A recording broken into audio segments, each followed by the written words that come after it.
Here's a question for you. Who would you put on your Mount Rushmore of best NASCAR drivers of all time? Drivers like Dale Earnhardt, Richard Petty, those are obvious choices and have to be there. However, there's one driver that I bet really none of you are thinking about. A man who bravely defended his country during World War II, got a leg full of shrapnel for his efforts, and then went on to dominate the early days of NASCAR.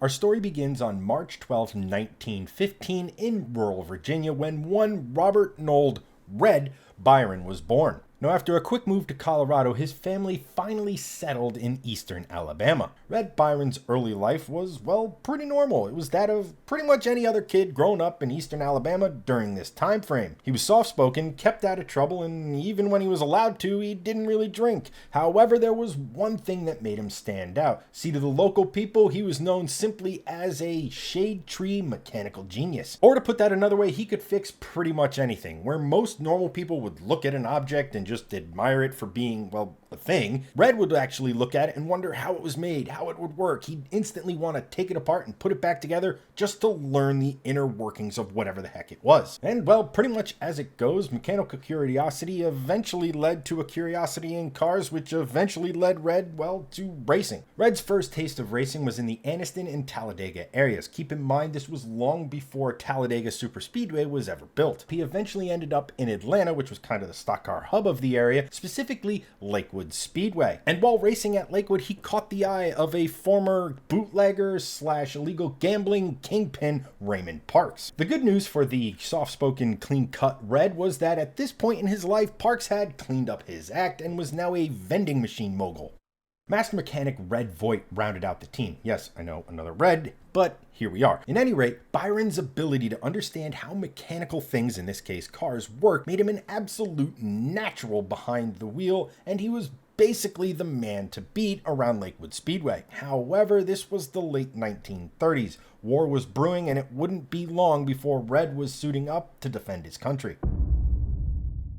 On December 7th, 1941, the Japanese attacked Pearl Harbor. Later, in the spring of 1942, like so many young Americans, Byron heeded the call to defend and serve his country. He went to Mobile, Alabama, and enlisted in the Army Air Corps. After completing his training, Byron was going to be a flight engineer aboard a B-24 Liberator. The B-24, well, it was many things. It could actually go further and carry more bombs than its more famous cousin, the B-17. Unfortunately, all that range and extra capacity came at a cost, mostly in terms of armor and overall defenses. It was because of this that it got two nicknames, one being the Flying Boxcar and the rather more dubious nickname of, well, the Flying Coffin, because a lot of airmen unfortunately lost their lives serving aboard B-24s. Now, Byron's job as the flight engineer aboard the B-24 was basically to fix anything that needed fixing. This could be mechanical faults, this could be damage, or it could be things that are a lot worse that we'll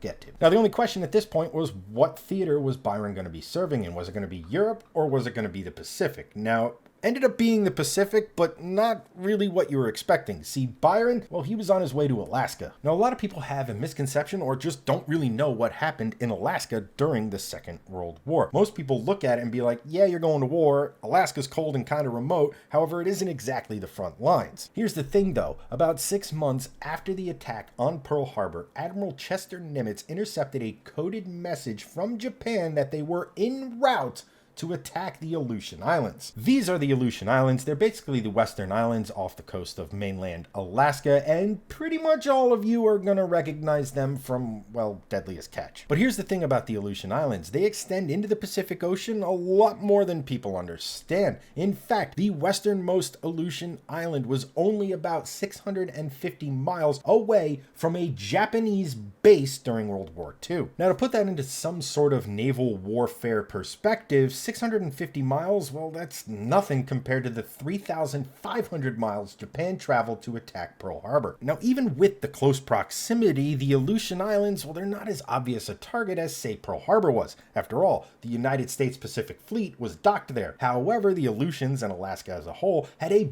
bunch of resources that Japan's war effort needed. Plus, and arguably more important, it offered a land route into the continental 48 United States. This made the Aleutians an incredibly tempting target for the Japanese to attack. However, there were, well, a few problems with this. Number one, unlike Pearl Harbor, the Americans this time, well, they knew the Japanese were coming, so they had a little bit of time to prepare for it and weren't caught off guard. Number two, this is Alaska we're talking about. Winters in Alaska, not great, kinda suck. And fighting an extended war in a country that has cold winters, yeah, doesn't usually go well for the attackers. Just ask Germany. And number three, even if you do manage to hop across all of the Aleutian Islands and you manage to survive the winter and you're still moving forward, there is a small problem to get through before you get to the United States, and that is Canada. And I know when most people think of Canada, they think politeness, Mounties, maple syrup, and over apologizing. As a Canadian, I'm sorry. When it comes to war, Canadians are absolutely savage, and they don't mind playing dirty. Case in point, during the hell that was trench warfare in Europe during the First World War, Canadians had a bit of a reputation for, well, let's just say bending the rules a little bit. An example of this was when they would say approach a German trench, they would throw tins of food in, and a couple more tins of food. And as the Germans started to crowd around getting the food, because again, trench warfare, hell, supply lines not exactly great, and these guys were basically starving, they would crowd around the tins of food, and then the Canadians would just lob in grenades. What I'm trying to say here is that if you really look into the first draft of said Geneva Convention, it's basically a laundry list of things that the Canadians did during the First World War. And this was the enemy that Japan theoretically would have to get through just to get to the lower 48 states of America. On June 7th, 1942, the Japanese attacked the Aleutian Islands, and even though the Americans knew they were coming this time, the Japanese still managed to occupy two of the islands. The Battle of Attu in particular is one of World War II's bloodiest battles. The Japanese would occupy these islands for a total of 14 months, and this was the battle that Red Byron was now thrust into. Byron's first 57 missions aboard his B-24 went pretty much without incident. They went to the target, dropped their payload, and returned home safely. However, on the 58th mission, well, fate had other ideas. On that 58th mission, the target was Paramashiru. I apologize for the butchering of the pronunciation. It was a target, well, at this point in the war, that was used to being bombed and was very well defended. And worse still, they knew the Americans were coming and they had the means to do something about it. The pilot of Byron's B-24 did an absolute masterful job to get them to their target, weaving in and out of anti-aircraft fire. They released their payload and everything went according to plan, right up until the last bomb got stuck in the bomb bay door, and it was Byron's job, well, it was his job to get it loose. Okay, I'm just going to pause here for a second because you guys need to understand just how insane a task this really is. This is the bomb bay door of a B-24 Liberator. That thing going down the middle, that is a 9-inch wide catwalk that Byron now had to shimmy down while the plane was going hundreds of miles an hour, while the bomb bay doors were open, and had to get a live bomb loose from the bomb bay doors that could go off at any second. Undeterred, Byron went down the 9-inch catwalk, got the bomb freed, and fortunately there was no time to breathe a sigh of relief, as shortly after the bomb was freed,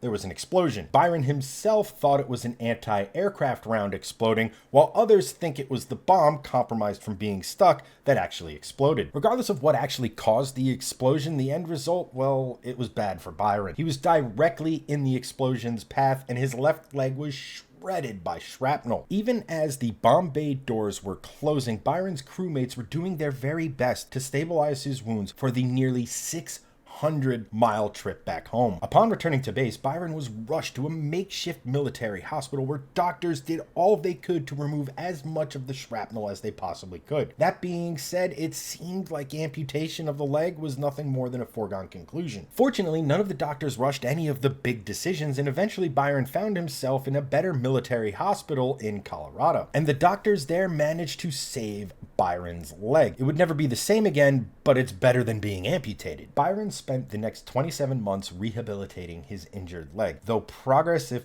there was any, was incredibly slow. So slow, in fact, that it actually started to get to Byron and he was beginning to slip into a depression.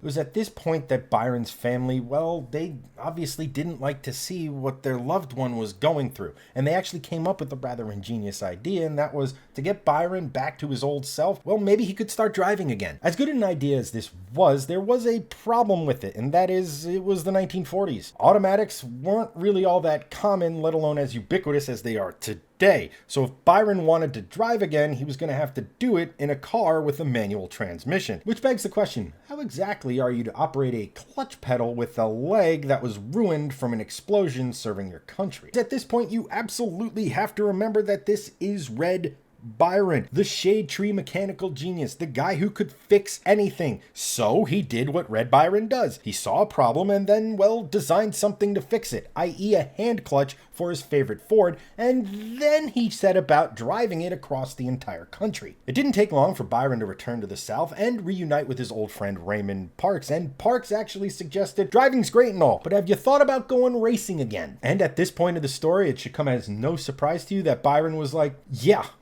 let's do it. However, a hand clutch wasn't really going to cut it in a race car, so that meant Byron actually had to use the compromised leg to operate the clutch pedal in any sort of race car that he was going to drive. And again, undeterred, Byron saw the problem, thought about it for, I'm assuming, about a minute or two, and said, hear me out, leg brace, bolt me directly to the car.